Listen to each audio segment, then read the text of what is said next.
नमस्कार दोस्तों, स्वागत है आज का इस रहस्यमयी और अद्भुत यात्रा में जहां हम जानेंगे कैलाश पर्वत के रहस्य, इतिहास, वैज्ञानिक सिद्धांत और वो रहस्यमयी ताकतों के बारे में जिन्होंने आज तक किसी को इस पर्वत की चोटी तक पहुंचने नहीं दिया।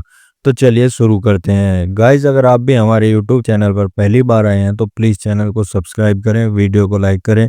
तो चलिए शुरू करते हैं। कैलाश पर्वत तिब्बत के पश्चिम में स्थित है, जो कि चीन के अधीन है। यह पर्वत ट्रांस हिमालय का हिस्सा है। अगर इसकी ऊंचाई की बात करें तो 6,638 मीटर है और आश्चर्य की बात यह है कि माउंट एवरेस्ट की ऊंचाई 8,848 मीटर है, जिस पर हजारों लोग चढ़ चुके हैं। लेकिन कैलाश पर्वत, जो उससे लगभग 2 किलोमीटर कम ऊंचा है, उस पर आज तक कोई चढ़ नहीं पाया। हिंदू धर्म में भी कैलाश पर्वत को भगवान शिव का निवास स्थान माना गया है। यहाँ वे मां पार्वती के साथ समाधि में लीन रहते हैं। कहा जाता है कि यह स्थान सृष्टि संहार और पुनरुत्थान का केंद्र है। जैन धर्म में भी कैलाश पर्वत को अष्टापद कहा गया है। यह वही स्थान है जहाँ पहले तीर्थंकर भगवान ऋषभदेव ने मोक्ष प्राप्त किया था।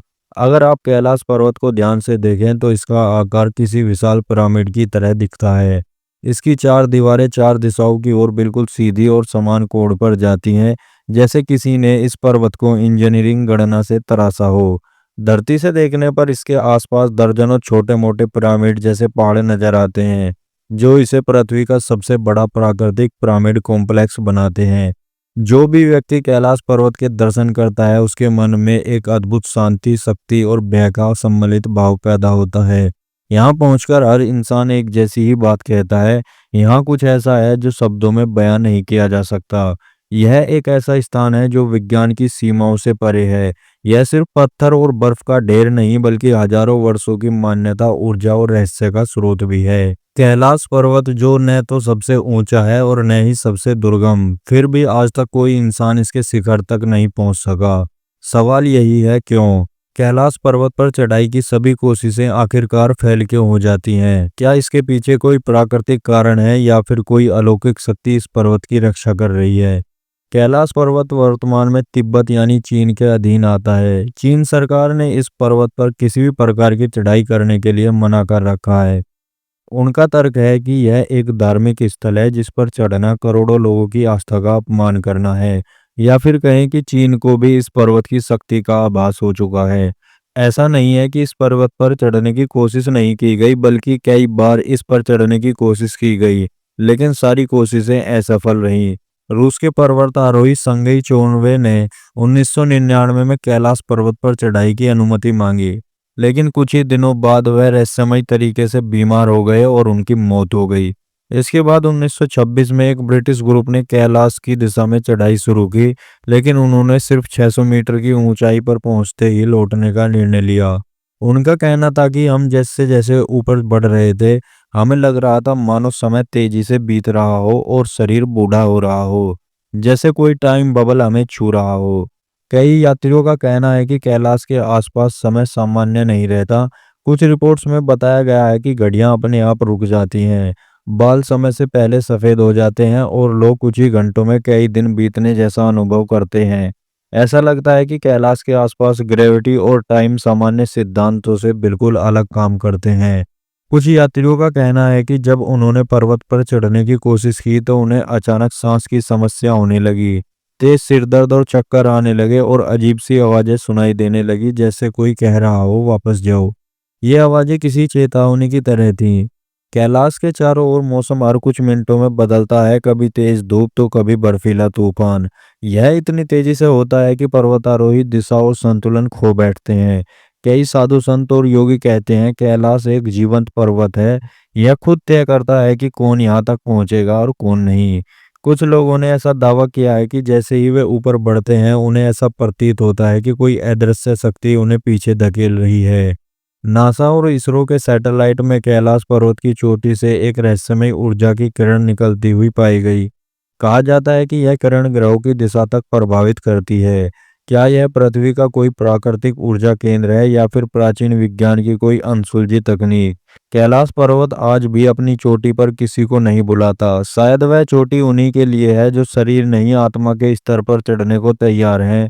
और जब तक इंसान में केवल जिज्ञासा है, श्रद्धा नहीं, तब तक यह चोटी अछूती ही रहेगी। यह पर्वत जो दिखता है एक साधारण पर्वत की तरह है, लेकिन क्या सच में यह प्राकृतिक संरचना है या इसके पीछे छुपा है कोई प्राचीन रहस्य जिसे आज भी विज्ञान समझ नहीं पाया। इस पर्वत की आकृति बिल्कुल एक विशाल पिरामिड जैसी है। इसके चारों ओर लगभग समान आकार के पठार और इसकी चोटी बिल्कुल समकोणीय है। वैज्ञानिकों ने इस पर्वत की तुलना मिस्र के पिरामिडों से भी की है। कुछ विद्वान मानते हैं कि कैलाश पर्वत को प्राचीन विज्ञान और तकनीक से बनाया गया। यदि यह इंसानों ने बनाया है तो यह दुनिया का सबसे बड़ा और प्राचीन पिरामिड है। वैज्ञानिक पिरामिडों को ऊर्जा के केंद्र के रूप में मानते हैं। पिरामिड की आकृति में प्राकृतिक ऊर्जा का संचार होता है। कैलाश पर्वत के आसपास भी शक्तिशाली जियोमैग्नेटिक ऊर्जा के संकेत मिले हैं। कैलाश पर्वत भी ग्रेनाइट और चट्टानी संरचनाओं से बना है। यह बहुत कठोर और स्थिर पर्वत है जिसे प्राकृतिक रूप से घिसना कठिन होता है। प्राकृतिक प्रक्रियाओं से इस तरह की पिरामिड जैसी आकृति बनाना बहुत ही दुर्लभ है। हाल के उपग्रह और ड्रोन मशीनों से कैलाश की ऊंचाई, आकार और भूगोल का अध्ययन किया गया। इसके नीचे गुफाएं और सुरंगें होने की संभावना बताई गई। इनमें से कई सुरंगें ऐसी हैं जिन्हें अब तक कोई एक्सप्लोर नहीं कर पाया। मिस्र के पिरामिड लगभग 4500 साल पुराने हैं। कैलाश पर्वत की उम्र लाखों साल मानी जाती है। अब सवाल यह है कि क्या कैलाश प्राकृतिक रूप से पिरामिड जैसा बना या उसे मानव ने आकार दिया। वैज्ञानिक इसे प्राकृतिक पर्वत मानते हैं। आध्यात्मिक मतों से इसे ईश्वरीय और आध्यात्मिक केंद्र माना जाता है। दोनों दृष्टिकोण अलग हैं, लेकिन एक बात निश्चित है कि कैलाश की संरचना अनोखी है। कैलाश पर्वत सिर्फ एक पहाड़ नहीं बल्कि एक ऐसी पहेली है जो प्राकृतिक और प्राचीन विज्ञान के बीच पुल बनाती है। चाहे यह मानव निर्मित हो या प्राकृतिक, इसका रहस्य हर बार नई खोज को जन्म देता है। कई लोग सोचते हैं कि कैलाश पर्वत पर चढ़ाई तकनीकी कारणों से असफल रही, लेकिन इसका एक आध्यात्मिक कारण भी है। माना जाता है कि यह भगवान शिव का निवास स्थान है, इसलिए इसे पवित्र बनाए रखने के लिए पर्वतारोहियों पर प्रतिबंध लगाया गया है। यह दुनिया के सबसे पवित्र पर्वतों में से एक है। कुछ स्थानीय कथाएं बताती हैं कि कैलाश पर्वत के भीतर कभी-कभी अग्नि की लपटें उठती हैं, जो किसी प्राकृतिक गैस के कारण होती हैं। यह अग्नि कभी बुझती नहीं है और इसे शिव की शक्ति का प्रतीक माना जाता है। शिव की तीसरी आंख का रहस्य भी कैलाश से जुड़ा हुआ माना जाता है। कहा जाता है कि शिव की तीसरी आंख से कैलाश पर्वत की ऊर्जा और शक्ति निकलती है। यह मिथक कैलाश पर्वत के रहस्यमयी और अलौकिक स्वरूप को और गहरा करता है। कई लोग मानते हैं कि कैलाश पर्वत के आसपास की ऊर्जा सकारात्मक और शुद्ध होती है। इसे ध्यान और योग के लिए उपयुक्त स्थान माना जाता है और जो भी यहाँ आता है उसे आंतरिक शांति और आध्यात्मिक जागरूकता का अनुभव होता है। कैलाश पर्वत का वर्णन कई प्राचीन ग्रंथों में मिलता है, जैसे शिव पुराण, महाभारत और बौद्ध ग्रंथ। इन ग्रंथों में कैलाश को देवताओं का निवास स्थल और शक्ति का केंद्र बताया गया।